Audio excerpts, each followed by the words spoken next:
The face and its expressions often give initial impressions, sending messages regarding emotion, health, vitality, and age. Over time, the face and its features undergo age-related changes that make people feel as if they look tired, angry, sad, or older than they feel. These changes often first start to occur in the brow or forehead region, which include the formation of forehead lines, glabellar creases, and drooping of the brow itself.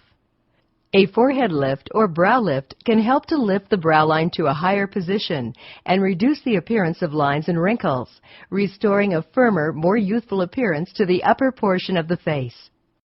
Before you understand how a forehead lift works, it is important to understand the underlying structure of the face and how the aging process causes the brow to change. The face is composed of layers of skin, muscle, and fat. With time, age and environmental factors like sun damage cause the skin support network of collagen and elastin in the dermis to break down.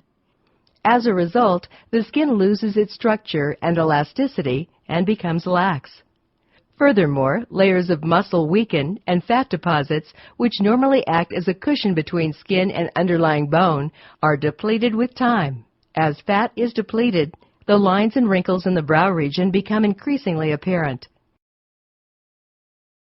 A forehead lift can reduce the appearance of forehead lines and wrinkles, as well as lift the brow line, often achieving results that make you look as much as 10 years younger. While there are several different techniques that a physician can use to alter the appearance of the brow, one technique that is gaining in popularity is the endoscopic forehead lift. This technique involves making several small incisions within the hairline around the perimeter of the forehead. With the aid of an endoscope, which is an optical instrument that is inserted into the incisions, the physician uses very small surgical instruments to elevate the facial tissues away from the brow and disrupt muscle activity and function. Additionally, the brow may be lifted to a higher position to further rejuvenate the upper face. It is important to understand that those individuals who are bald, have receding or high hairlines, or have had upper eyelid surgery may not be optimal candidates for this type of procedure. However, in these circumstances, your physician may be able to use a different surgical technique or treatment in order to achieve the desired results.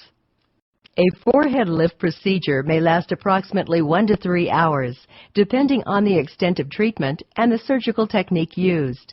Prior to the start of your procedure, your hair may be parted along the incision area by combing it back and fastening it with small aluminum foil wraps or rubber bands. In addition, the physician may choose to apply an antibiotic ointment to your hair to help hold it in place.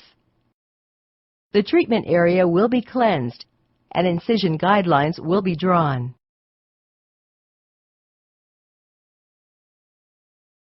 The procedure may be performed under local anesthesia and sedation, in which the treatment area is numb and you are in a relaxed state during the procedure.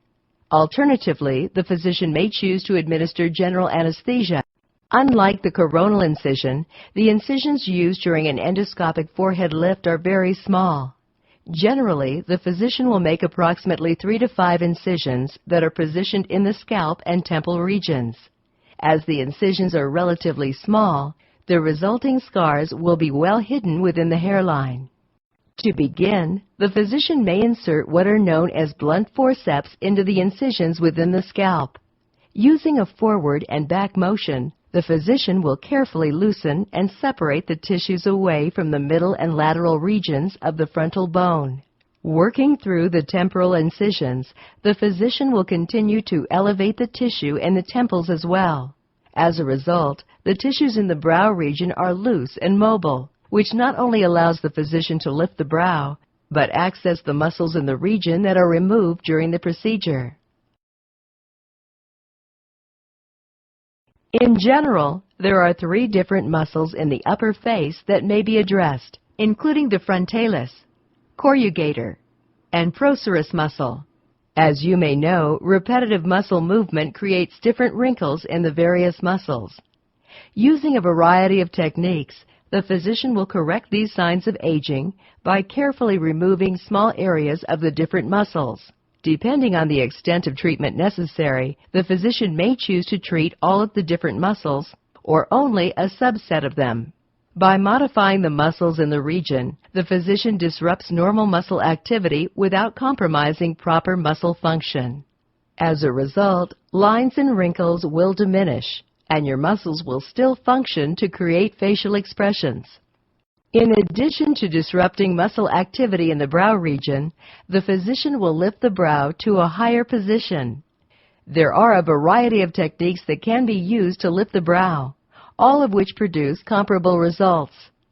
For example, the physician may choose to insert small implants between the tissue and bone. The implants adhere to the bone, and small teeth fix the tissues in a higher position. Conversely, the physician may choose to use sutures to lift the brow.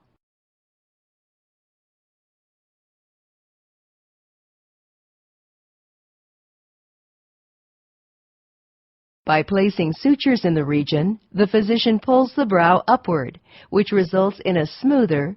After making the necessary adjustments, the physician may choose to place a small surgical drain in the region. However, it is often not necessary. They will then close the incisions with sutures, and in some cases apply gauze pads and a bandage to the incision, although some physicians prefer not to use any type of dressing. As with any surgical procedure, you will likely experience some discomfort, swelling, and bruising in the upper portion of your face and around your eyes, which can be alleviated with cold compresses and pain medication. Your physician may recommend that you keep your head elevated as you recover, which will help to reduce bruising and swelling as well. If a surgical drain was placed in the treatment area, it will likely be removed in 1 day, while any stitches or sutures may remain in place for approximately 4 to 7 days. While you will feel well enough to return to work in approximately a week, the swelling and bruising may take a few weeks to completely subside. It is important that you avoid strenuous activity such as heavy lifting or exercise for at least 2 to 3 weeks following the procedure to allow your body sufficient time to heal. You will likely be able to notice the results very soon after your procedure. They will become even more evident in 2 to 3 weeks as the bruising and swelling continue to fade. As all individuals heal at different rates, it may take several months for you to see the final results. While you will have small permanent scars, they will be well hidden within your hair. It is important to realize that a forehead lift will not stop the aging process. However, it can significantly reduce the appearance of lines and wrinkles, as well as a sagging brow line, revitalizing your upper face for many years.